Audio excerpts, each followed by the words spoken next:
കൈത്താക്കാലം 7-ാം ഞായർ മത്തായി 6:19 മുതൽ 24 വരെയുള്ള വാക്യങ്ങൾ. ഉൾക്കാഴ്ചയാണ് ഇന്നത്തെ സുവിശേഷത്തിലെ ആകമാനമുള്ള ചിന്താവിഷയം. എന്താണ് ഉൾക്കാഴ്ച? അത് ഉള്ളിലുള്ളതും മറഞ്ഞിരിക്കുന്നതും കാണുന്നതാണ്. അതിനുള്ള ഇംഗ്ലീഷ് വാക്ക് ഇൻസൈറ്റ് എന്നാണ്. ഉൾക്കാഴ്ച പല മേഖലകളിലും വ്യാപിച്ചു കിടക്കുന്ന ഒന്നാണ്.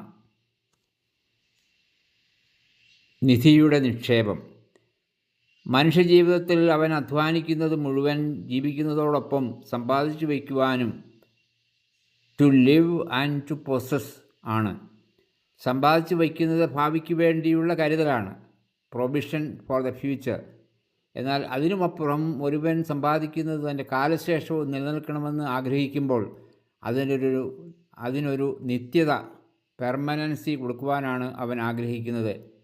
അത് അവൻ്റെ തന്നെ അമർത്യതയുടെ ഭാഗമായി അവൻ തെറ്റിദ്ധരിക്കുന്നു. ഭൗതികമായവ സമ്പാദിച്ചു വയ്ക്കുമ്പോൾ അവയ്ക്കും ഒരു നിത്യത അവൻ കൽപ്പിക്കുന്നു. ഈ മനോഭാവത്തെ തിരുത്തിക്കൊണ്ടാണ് കർത്താവ് പറയുന്നത്, ഭൂമിയിൽ നിക്ഷേപങ്ങൾ കരുതി വയ്ക്കരുത്, തുരുമ്പും കീടങ്ങളും അവ നശിപ്പിക്കും, കള്ളന്മാർ തുരന്ന് മോഷ്ടിക്കും.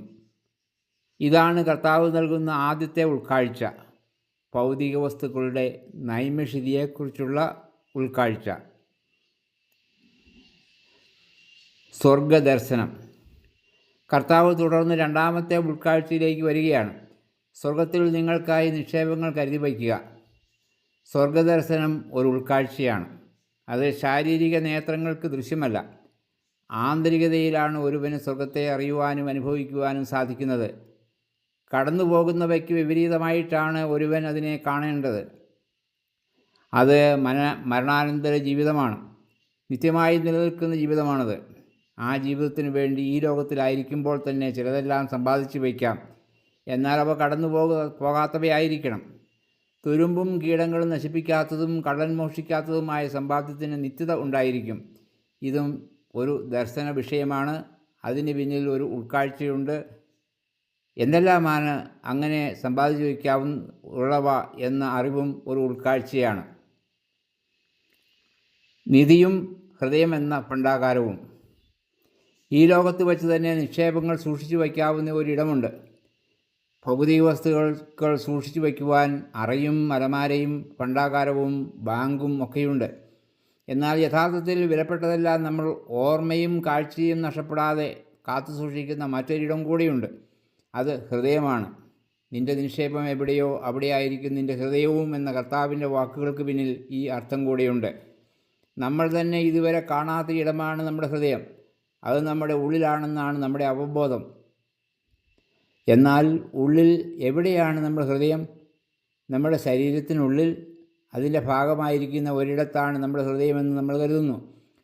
രക്തചംക്രമണത്തിൻ്റെയും ശ്വാസോച്ഛ്വാസത്തിൻ്റെയും ചലനാത്മകതയുടെയും ജീവൻ്റെയും കേന്ദ്രമായിരിക്കുന്ന ഒരിടമാണതെന്ന് നമ്മൾ ശരീരശാസ്ത്രത്തിൻ്റെ പശ്ചാത്തലത്തിൽ നിശ്ചയിച്ചിരിക്കുന്നു. അറിവിൻ്റെ പശ്ചാത്തലത്തിൽ അന്വേഷണം തുടരുമ്പോൾ അത് നെഞ്ചിൻ്റെ ഇടതുവശത്തും ശിരസിലും ശരീരത്തിൻ്റെ ഇതര ഭാഗങ്ങളിലുമൊക്കെ അനുഭവവേദ്യമാകുന്ന ഒരു സാന്നിധ്യം കൂടിയല്ലേ അത്? അതിനും അപ്പുറത്തേക്ക് പോകുന്നില്ലേ കർത്താവീശോയുടെ ഉൾക്കാഴ്ച? അത് മനുഷ്യൻ്റെ ആഗ്രഹാഭിലാഷങ്ങളുടെയും പ്രത്യാശയുടെയും ഇരിപ്പിടം കൂടിയാണ്. ഇവിടെയും നമ്മൾ ദർശന വിഷയമാക്കേണ്ടത് ആന്തരികതയെയാണ്. ഇതാണ് ഇന്നത്തെ സുവിശേഷത്തിലെ മൂന്നാമത്തെ ഉൾക്കാഴ്ച,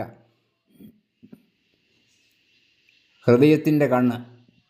ഈ ഉൾക്കാഴ്ചയ്ക്ക് അടിസ്ഥാനമായിരിക്കുന്ന നമ്മിലെ അറിവിൻ്റെ മാധ്യമം ബാഹ്യമായ കണ്ണുകളല്ല, ആന്തരികതയുടെ കണ്ണാണ്. അതും ഇവിടെ ദർശന വിഷയമാക്കണം. നമ്മുടെ ശിരസിൽ, നമ്മുടെ മുഖത്ത് ഇരുവശങ്ങളിലായി 2 കണ്ണുകൾ നമുക്കുണ്ട്. അത് ദർശന വ്യാപ്തിയും വ്യക്തതയും നമുക്ക് ലഭിക്കുവാനാണ്. അതായത് വിസിബിൾ ആംഗിളിന് വ്യാപ്തി കൂട്ടുവാൻ. അതോടൊപ്പം തല ഇടത്തോട്ടോ വലത്തോട്ടോ തിരിച്ചാലും അതിന് വ്യാപ്തി കൂടും. അങ്ങനെയാണ് ഒരു പനോരാമിക് വിഷൻ നമുക്ക് സാധിക്കുന്നത്. അതായത് സർവദിക് ദർശനം എന്ന് അതിനെ വിളിക്കാം. ഫോട്ടോഗ്രാഫിയിൽ ക്യാമറയ്ക്കുള്ള ഈ സാധ്യത നമുക്ക് സുപരിചിതമാണല്ലോ. വിശാലത കാണുന്നതിന് ഇംഗ്ലീഷിൽ പെർസ്പെക്റ്റീവ് അല്ലെങ്കിൽ വീക്ഷണം എന്ന് പറയും. ഒരിടത്തേക്ക് മാത്രം നോക്കുന്നതിന് ആസ്പെക്റ്റ് അല്ലെങ്കിൽ പാർശ്വവീക്ഷണം എന്നും പറയും. കണ്ണുകൾ ശരീരത്തിൻ്റേതാണ്. ബാഹ്യലോകത്തെ കാണുന്നതിനും അറിയുന്നതിനും സ്പർശനവും ശ്രവണവും ശ്വസനവും അതുവഴിയുള്ള അറിവും സഹായകമാണ്. അപ്പോഴാണ് കാഴ്ച കൂടുതൽ പൂർണ്ണമാകുന്നത്. ഹൃദയത്തിൻ്റെ കണ്ണുകൊണ്ട് കാണുന്നത് അതിനെല്ലാം അപ്പുറത്തുള്ളതും അതിനതീതവുമാണ്. ഹൃദയത്തിൻ്റെ കണ്ണ് എന്ന് ഞാൻ പറയൂ, ഇൻ സിംഗുലർ, കണ്ണുകൾ എന്ന് പറയുകയില്ല. കാരണം സ്പേസ് അല്ലെങ്കിൽ വ്യാപ്തി ഇല്ലാത്തതുകൊണ്ട് ശരീരത്തിനുള്ളതുപോലെ ഹൃദയത്തിന് ഇരു കണ്ണുകളുടെ ആവശ്യമില്ല. ഹൃദയം എല്ലാം കാണുന്നു, എല്ലാ ദിശകൾക്കും അപ്പുറത്തുള്ളവയും കാണുന്നു. ശരീരത്തിൻ്റെ വിളക്കാണ് കണ്ണ് എന്ന് കർത്താവ് പറയുമ്പോൾ ഈ ഉൾക്കാഴ്ച വരെ നമ്മൾ എത്തുകയാണ്.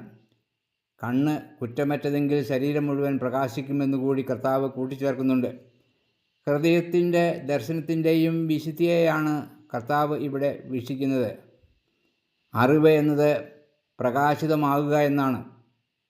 ശരീരത്തിനും പ്രകാശിതമാകുവാൻ സാധിക്കും ഹൃദയവിശുദ്ധിയിലൂടെ. അങ്ങനെ നാലാമതൊരു ഉൾക്കാഴ്ചയിലേക്കാണ് നമ്മൾ ഇവിടെ എത്തിച്ചേരുന്നത്. ശരീരമെന്ന കൂടപ്പിറപ്പ്. അടുത്ത ഉൾക്കാഴ്ച, അതായത് അഞ്ചാമത്തെ ഉൾക്കാഴ്ചയായി ഇവിടെ കൂട്ടിച്ചേർക്കാനുള്ളത് ശരീരത്തെക്കുറിച്ചുള്ള ആഴമായ അറിവാണ്. എന്താണ് ശരീരം? ഞാൻ എപ്പോഴും എൻ്റെ കൂടപ്പിറപ്പായി ഒപ്പം നിർത്തുന്ന എൻ്റെ ശരീരത്തെക്കുറിച്ച് എനിക്ക് എത്രമാത്രം അറിവുണ്ട്? ഞാൻ എന്ന അവബോധത്തിൽ എൻ്റെ മുമ്പിൽ മറയാതെ നിൽക്കുന്നത് എൻ്റെ ആത്മാവത്തെയാണ്. എൻ്റെ എല്ലാ ഉൾക്കാഴ്ചകളുടെയും ഇരിപ്പിടമാണ് എൻ്റെ ആത്മാവ്. കൂടപ്പിറപ്പായി എപ്പോഴും കൂടെയുള്ള നമ്മുടെ ശരീരം അതിൻ്റെ ഉൽപ്പത്തിയുടെയും വളർച്ചയുടെയും പരിണാമത്തിൻ്റെയും വഴി താണ്ടിയാണ് ഇന്ന് നമ്മോടൊപ്പം ഉള്ളത്. എൻ്റെ ശരീരത്തിലൂടെയാണ് എൻ്റെ കടന്നുപോകൽ, ട്രാൻസിഷൻ ഞാൻ അറിയുന്നത്. അതിനാൽ എൻ്റെ ശരീരത്തെക്കുറിച്ചുള്ള അറിവ് എപ്പോഴും പഠന വിഷയമാണ്. ശരീരത്തിന് ഒരു ആന്തരിക ലോകമുണ്ട്, ആൻ ഇൻറ്റീരിയർ വേൾഡ്. നമ്മുടെ ഉള്ളിൽ നടക്കുന്ന എല്ലാറ്റിനെപ്പറ്റിയും അവബോധം നമുക്കില്ല. ജീവൻ്റെ പ്രക്രിയയാണ് ഉള്ളിൽ നടക്കുന്നതെന്നും നമുക്കറിയാം. പഠനത്തിലൂടെയും അവലോകനത്തിലൂടെയും നമുക്ക് അറിയാൻ കഴിയുന്നത് ശരീരം ഒരു കൂട്ടായ്മ, കമ്മ്യൂണിയൻ ആണെന്നാണ്. അതിൻ്റെ ചലനാത്മകതയും അവയവങ്ങളുടെ കൂട്ടായ്മയും വൈവിധ്യവും സന്തുലിതാവസ്ഥയും ഹാർമണി, സൗന്ദര്യവും വൈവിധ്യമാർന്ന ആവിഷ്കാരശേഷിയും ability to express interiority like sexuality, sportliness, music എന്നിവയെല്ലാം ഉൾക്കൊള്ളുന്നതാണ് നമ്മുടെ ശരീരം. ഇതൊക്കെ മനസ്സിലാക്കുവാനും കണ്ടറിയുവാനും ബാഹ്യമായ കണ്ണുകളുടെ കാഴ്ചയേക്കാൾ ഉൾക്കാഴ്ചയാണ് നമുക്ക് ആവശ്യം. കണ്ണാണ് ശരീരത്തിൻ്റെ വിളക്ക് എന്നത് ആഴമായ ഒരു ഉൾക്കാഴ്ചയാണ്. പ്രകാശിതമാകുന്ന ശരീരമെന്ന ആശയം ശരീരത്തിൻ്റെ മഹിമയെയും സാധ്യതകളെയുമാണ് വെളിവാക്കുന്നത്. കർത്താവ് നമ്മുടെ ശരീരത്തെ ദേവാലയമായി ഉയർത്തി. അതുപോലെ ഉയർപ്പ് എന്ന പൂർത്തീകരണവും നമ്മുടെ ശരീരത്തിന് ദൈവം വാഗ്ദാനം ചെയ്തിട്ടുണ്ട്. അതിനാൽ നമ്മുടെ ശരീരവും ഏറ്റവും വലിയ ദൈവദാനത്തിൻ്റെ ഇരിപ്പിടമാണ്. കടന്നു പോകുന്നവയും നിലനിൽക്കുന്നവയും. ആറാമതായി, നിലനിൽക്കുന്നതിനെക്കുറിച്ചും കടന്നു പോകുന്നവയെക്കുറിച്ചുമുള്ള അറിവും അവബോധവും ആഴമായ ഒരു ഉൾക്കാഴ്ചയായി നമുക്ക് മനസ്സിലാക്കാൻ സാധിക്കും. കള്ളൻ മോഷ്ടിക്കാത്തതും തുരുമ്പും കീടങ്ങളും അരിക്കാത്തതുമായ നിക്ഷേപത്തെക്കുറിച്ച് കർത്താവ് പറയുമ്പോൾ നിത്യതയുടെ ദർശനവും അതിനു പിന്നിൽ മറിഞ്ഞിരിപ്പുണ്ട്.